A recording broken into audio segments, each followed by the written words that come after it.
Okay, so we've discussed the importance of taking USMLE Step 1 while still in medical school about 100 times now.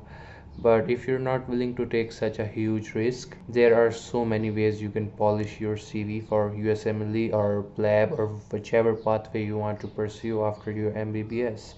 So in this video, we're going to look at how you can build and polish your CV and make the best out of your time in medical school, including elective rotations, about which I'll talk at the end of the video. So the first and most valuable thing that you can do as a medical student are publications.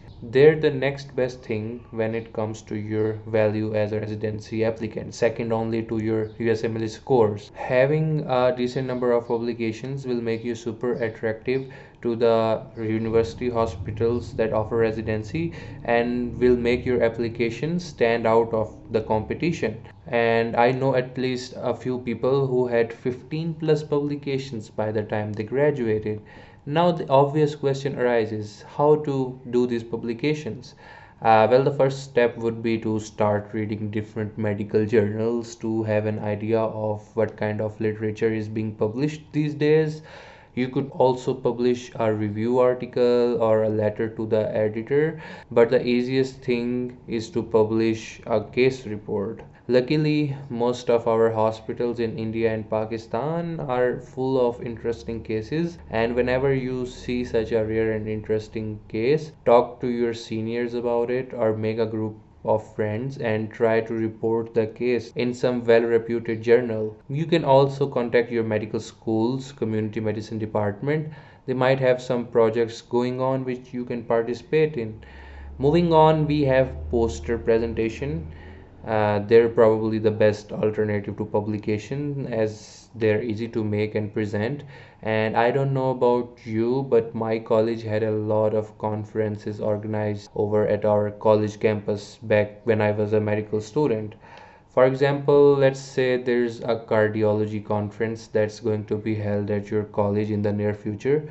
That's a golden opportunity for you to make a poster about a cardiology topic and present it at that conference, right? So make sure you get the most out of such opportunities. Before we move on, can you quickly like the video and subscribe to the channel? Thank you.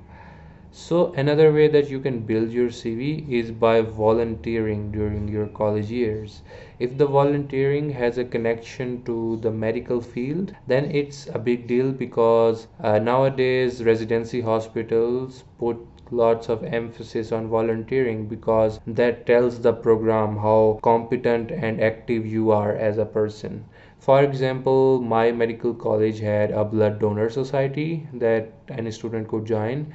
It also had a breast cancer awareness society where you could also do volunteer work and so many other organizations. I am sure your college has such opportunities too. Next activity we have on our list are the different online clinical courses that you can do by sitting at home. Although they're not as valuable as the activities discussed previously, they still hold some value in the CV.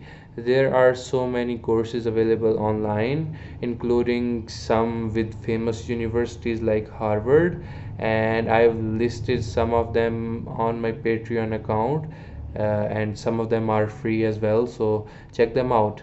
And finally, we have elective rotations. Now, electives are the clinical rotations that you do outside of your current medical schools, mostly in the USA.